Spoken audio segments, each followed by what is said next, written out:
Hello everyone, it's Aaliyah Orozco with Title Sports Network, and I'm joined now with the one and only Robert Garcia. So lovely to meet you. How are you today? Doing great. Happy to be here. Thank you. Of course. So this is a really big fight approaching. Bam versus Estrada, June 29th. Just what are your thoughts going into this? You know what? It's where everybody wants to be one day, and Bam at 24.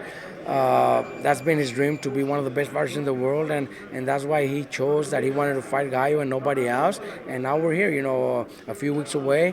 I think it's going to be a great fight. I think Gallo is going to bring the best out of Bam, and Bam's going to be bring the best out of Gallo also. So I think the world's going to see one of the best fights of the year. Most definitely. And who do you think is more of the complete fighter, Bam or Estrada? Well, you know what? When it comes to experience, we have to give the advantage to Estrada. I can say Estrada has better skills than Bam, but it's not. It's also not a big difference because Estrada is very talented. I think Estrada is probably the most talented fighter in Mexico right now. Even, maybe not the biggest name because we got guys like Canelo or Pitbull Cruz who are huge names. Yeah. But when it comes to talent, I think Gallo could be one of the most talented fighter in Mexico. But Bam is also very talented. I think Bam has a special talent. So it's going to be one of those fights where the fans are going to enjoy every round of the fight, and however it ends, obviously we're training and we're planning on winning. Whoever wins and whoever, it's going to be one of those fights where even the loser doesn't have nothing to be ashamed of. It's going to be one of those fights where the fans are going to be happy. The fans are going to be supporting whoever loses because they're going to put up a great fight. I totally agree with that. And what do you think this says for Bam if he wins on June 29th? Well, you know what? I already know that even before the fight, I already know what Bam is. I know what Bam is. I told the world 6 years ago, this kid's special. This kid's going to be one of the best fighters in the world. And Bam is doing it fight by fight. Before the fight with Gallo was announced, we already had the date with Matchroom, and Bam told me, well, if it's not against Gallo, I don't want to fight. I'd rather wait a few more months because I want to spend more time with my baby. He just had a newborn baby, and he told me that the only fight that will bring him to training camp and leave his girl and his daughter was against Gallo. So I told Matchroom, look, if it's not, that's the date for Bam, but if it's not against Gallo, he's not going to take it. You guys are going to have to find somebody else to take that date. So they were able to pull it off. I'm happy that they were able to pull it off, and now we're here. We're only a few weeks away. Would you say this is the biggest fight in his career thus far? 100%. This is the biggest fight of Bam's career. He's had great fights. But that's what Bam wants. Bam doesn't want any stay busy fights. He wants to fight the best in the world. I know after this, he's already mentioned a little, and that would be my perfect plan. If we get the win on the 29th against Gallo, I would love to face the winner of Ioka and Puma Martinez because I think they're fighting in July. So that would be a unification. The winner keeps 3 belts, and then we would just have to go after one more, the WBA. So we could be 2 fights away from becoming undisputed. So that would be my dream, to have my first undisputed fighter. I was very close with Jose Ramirez against Josh Taylor, but it didn't happen. It didn't go our way. I think Bam could be my first undisputed champion. That's probably exciting for you to be saying those words. See, but like I said, I also don't know what Bam's going to want after his fight. After this fight, he's mentioned that he would like to fight Ioka because Ioka beat his brother. But what if Ioka loses to Puma? Maybe he doesn't want to fight Puma. Maybe he's going to want to move up in weight. Maybe, you know what I mean? So many ways. Yeah, there's so many things, so many ways to go, so many things to do. So we just got to wait. We just got to take it fight by fight. I don't want to look past Gallo because he's a tremendous warrior. He's a great fighter, and he deserves the respect. But I do have plans. I do have future plans. I do want to see future fights. So I got to think about them. I got to bring them up. But first is Gallo. When you first met Bam, what did you see in him that you knew of, like, he can become an undisputed world champion? Like, I have something right here. You know, when we first met him, he was like 10 years old. It was at a media workout when Nonito Donaire fought in San Antonio. He actually stepped into the ring with Nonito and shadowboxed in the ring with Nonito, and you could tell that that little kid had skills. But then we still didn't think, well, that's just a little kid. But then. Out of the amateurs in 2016, I picked up his brother Joshua Franco to come and train with us in camp, and he brought his little brother. I didn't know he had a little brother that was so talented, and I didn't know it was Bam, who I met, when he was 10. So he asked us if he could bring his little brother to camp. So when he brought him in, they showed me videos and pictures of when I met him when he was 10. He's like, oh, I remember this. It's like, man, it was him, and it was him. And when he started training at 15 in my gym, right away I started telling everybody, and the only person that believed in me was Mr. Honda. I told Mr. Honda, I have this kid, he's special. I told everybody, believe me. I told Golden Boy, I told Top Rank, I told everybody, and nobody really believed in me. You saw it. Mr. Honda believed in me, and Mr. Honda says, "Okay, I'll start helping you out with this kid." We turned him pro in Mexico. We had fights in Tijuana. We had to do stuff like that, but I knew I had something special. And look, now we're here. Now we're here. And how do you see this fight ending? You know what? It's a great challenge for us too. I can't say, oh, we're gonna dominate easy, because Gallo is such a very talented fighter, and he's so experienced, and he's been in this for so many years. He's done it all. I can't think it's an easy fight for us, but it could turn out to be a very comfortable win for Bam because of his skills, his talent. He's got decent power. I think he could dominate, but I also wouldn't surprise if it's a 50-50 fight, a fight where after the fight, we don't know what the judges have because it was so close. Yeah. It could be one of those fights too. I don't want to disrespect Gallo, but I do believe I have the fighter to beat him. But it could be one of those fights where the last bell rings, and we're all like, "Fuck, do you think we won it?" It could be. Yeah. It could be one of those fights. Those are always the hardest Yes, ones. exactly. When you have just And I no can't wait. idea. I can't wait because just sharing the room with Gallo, and we already did it with Rungvisai. We already did it with Cuadras, and now Gallo. It's just gonna be awesome. If you had to pick a round that you think it was going to go down in, what would you say? Man, I can't pick a round. No worries. I totally understand that. And from you as his coach, just talk to me a little bit about what this training process had looked like for him. I know he got a great sparring session in with Chocolatito. I saw that Virgil Ortiz even said it was the best one he's ever seen. I assume you got to experience that? Correct. No, you know what? Camp has gone great. We have great sparring partners right now, but Chocolatito came in last week. We're actually going to do it one more time this week, and one more time the following week. So, wow. So we're going to have 3 or 4 sparring sessions. Couldn't get any better, man. During the sparring session, just the respect that we have for Chocolatito, the legend that he is, and Bam also being in there against a legend. They both showed so much talent and skills where we couldn't even yell out instructions. There was no need to do that because it was going so well. It was, like Virgil said, one of the best sparring sessions he's ever seen. Not because they went into war and they were trying to knock each other out. None of that. They were both working so well that's what made it beautiful. We've had great sparring sessions like Brandon Rios and Maidana. Kelly Pavlik and David Benavides, wars, those type of sparring sessions, we've had them in my gym. But this was a beautiful sparring session. 2 very talented fighters, one with so much experience, the other one wanting to be as good or better than Chocolatito. So that just made it so good.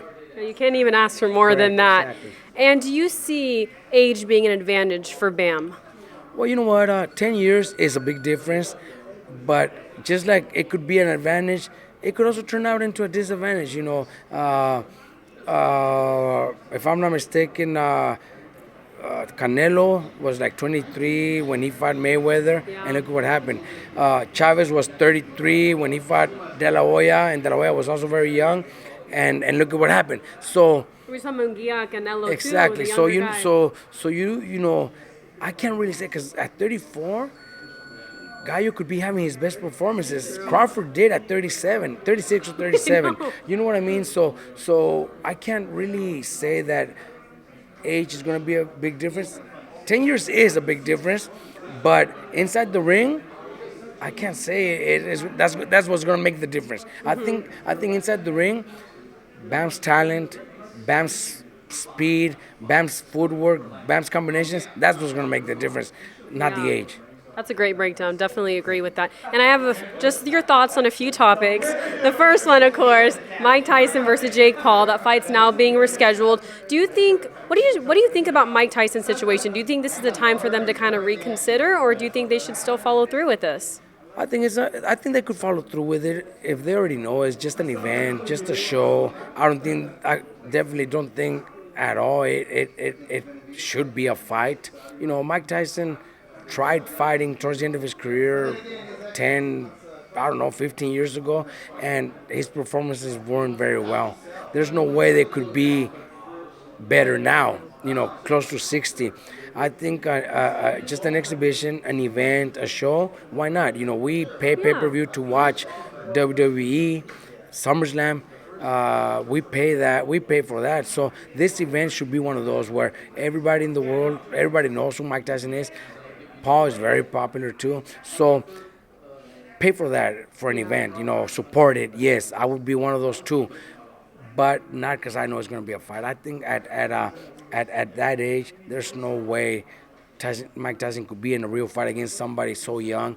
Like I said a few seconds ago, he tried it towards the end of his career 10, 15 years ago, and his performances weren't very well. What makes me think he will do good this time? I think there's been a few videos, like 5, 10-second videos of him doing some fast combinations, but that's a 5-second video. That can't tell you how the fight's going to go. So I will support it just because they're going to make a lot of money and it's a big event, but can't be a real fight. Were you a little shocked then when you saw that it was being sanctioned as a professional one when they made that change? Well, yeah, of course, but I think all that is just part of selling the fight. I think both fighters should know that even though they're sanctioned, it's not going to be. I think both fighters should be aware of that. I believe so. And we have a lot of other great fights coming this year. Are there any you're super excited for? Well, you know what? I'm actually excited about August 3rd, because I'm going to be involved. Virgil was supposed to fight Tim Tszyu, but now it looks like they're looking at a replacement. He still will be on the card, but I'm also working with Rayo Valenzuela facing Pitbull, so I'm excited about those because I'm part of it. But Exactly. but fights that I'm not involved right now. I got so many fights every weekend that I can't really focus on other fights. I focus on my fights, my fighters. But I think the next card with Tank and Martin and Benavides and Vozik, I think that's going to be a really good card. I'm actually looking forward to that one. What were your thoughts on Canelo, I guess, not choosing to fight Benavides? Do you think he's at a point in his career where he kind of gets to be the choosy one, or are you someone who really wants to see the Canelo-Benavides fight? Oh, I would love to see it. Everybody would love to see it. I think it's a fight that we're gonna, if we never get it, 30 years from now, 50 years from now, that's the fight everybody would it's gonna remember. Like, we never seen that fight. But Canelo is at a point where he calls the shots, and he also he's fought some of the best fighters out there. So I'm not saying he's afraid, but he could also say, for what you said, for you and your dad have said things about me, I'm not going to give you guys a fight. He could do that. He also said if somebody out there pays him $200 million, he'll fight him. So maybe that's a smart move for him. Maybe somebody's going to come up with the $200 million and they're going to tell him, here it is, do the fight, and he'll do it. That's also being smart.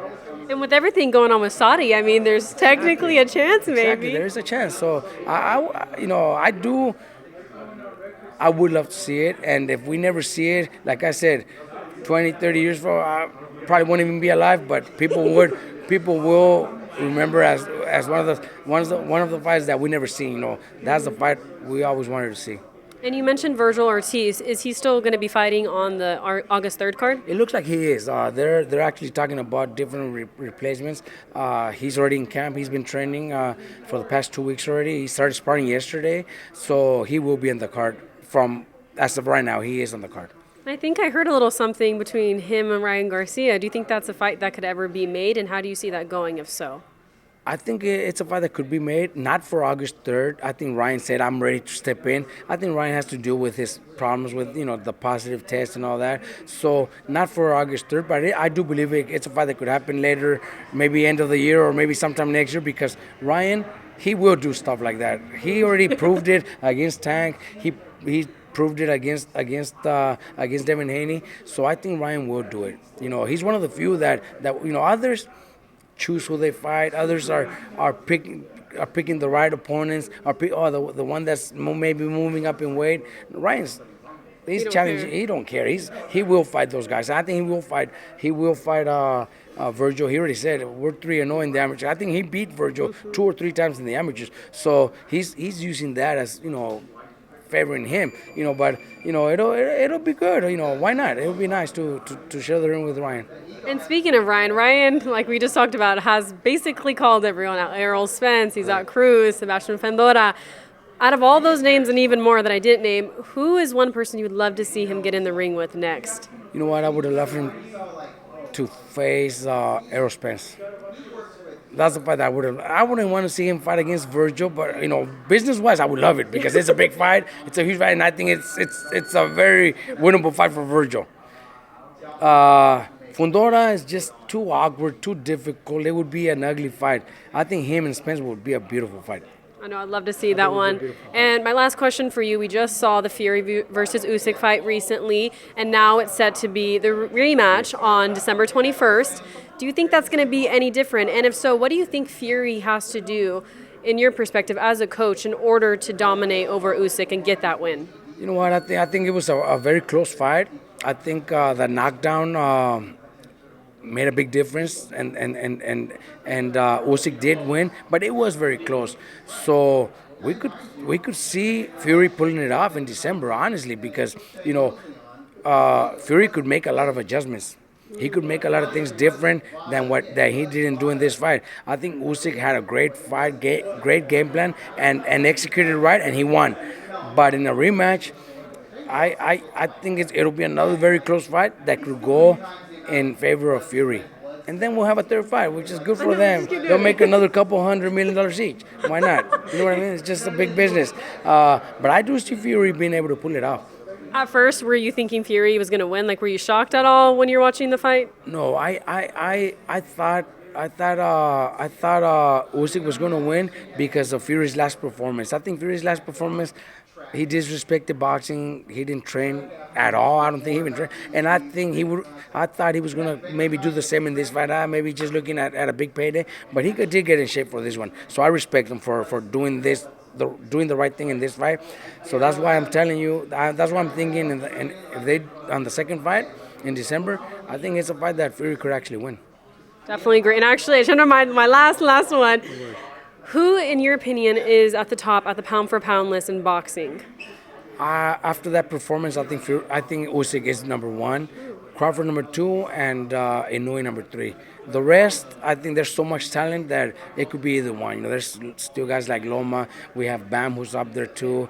We have Shakur Stevenson. We have Canelo, still around. So there's so many, and I guess it's whoever you wish to pick, because there's so many talented fighters. But I think Usyk deserves to be number 1, and in my opinion, I think Crawford's number 2 and Inoue number 3. This is a great time for boxing right now. It's so exciting to even talk about it. I really appreciate you taking the time. And any last words for all the fight fans watching? Anything we can expect to see come June 29th? Oh, just a great fight, great event.